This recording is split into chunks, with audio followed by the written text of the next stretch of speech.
has spoken to us several times about that project, which she has worked so hard on. And I invited her to come and please share with us that, and she even intimated there might be some kind of good news in this process. So I'm hoping that's the case. Toni. Thank you, Fred, and thanks for having me here to speak with everyone. So yeah, as Fred said, my name is Toni, and I work for nonprofit Unite Oregon, specifically on the implementation of ballot measure 110, the Drug Addiction Treatment and Recovery Act.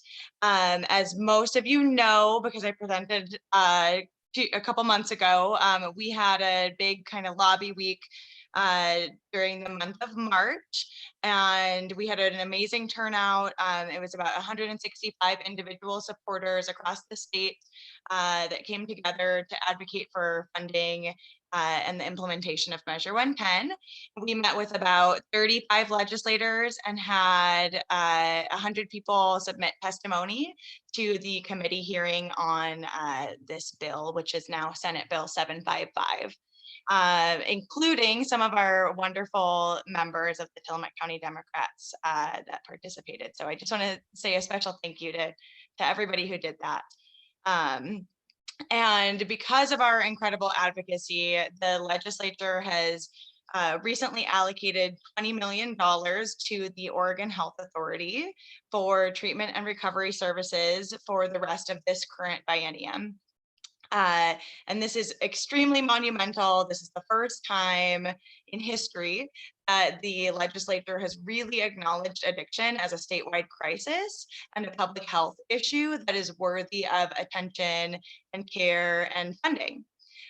So currently, the Oregon Health Authority is accepting grant applications for this funding from different service providers across the state.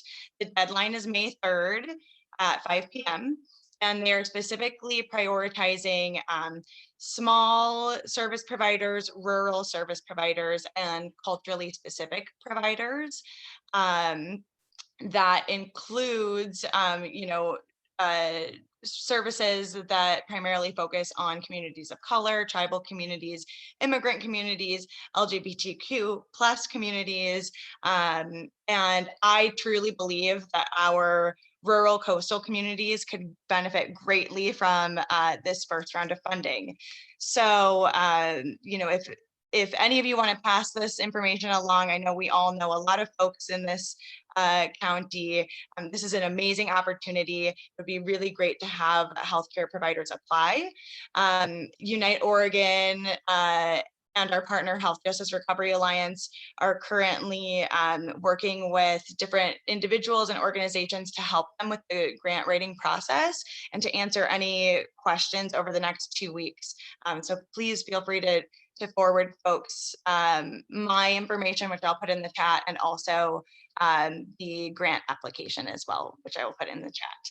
And then really briefly, my second update is that last week, Measure 110, which is now, like I said, Senate Bill 755, was voted out of the Senate Committee on Judiciary and Measure 110 implementation and moved forward to the Joint Ways and Means Committee, which is our committee that's in charge of all the budgeting for the state. And so there, the bill will await approval for the next round of funding for the 2021 to 2023 biennium.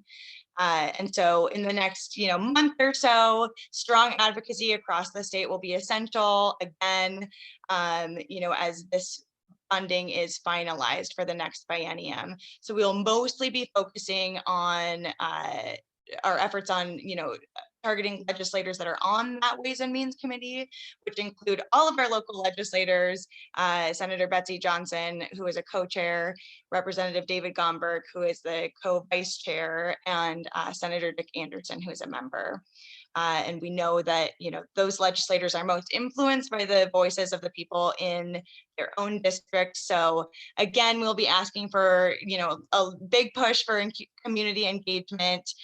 You can write a letter, a postcard, an email to your personal legislator and then you can also write a letter to the editor for our to our local newspapers, meet with legislators in targeted areas. We've been doing about 15-minute brief kind of meetings, and then also, writing and submitting statements of support to specific committee hearings coming up.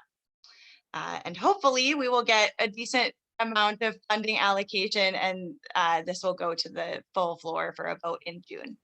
So thank you all so much for your ongoing support on this. I really appreciate it.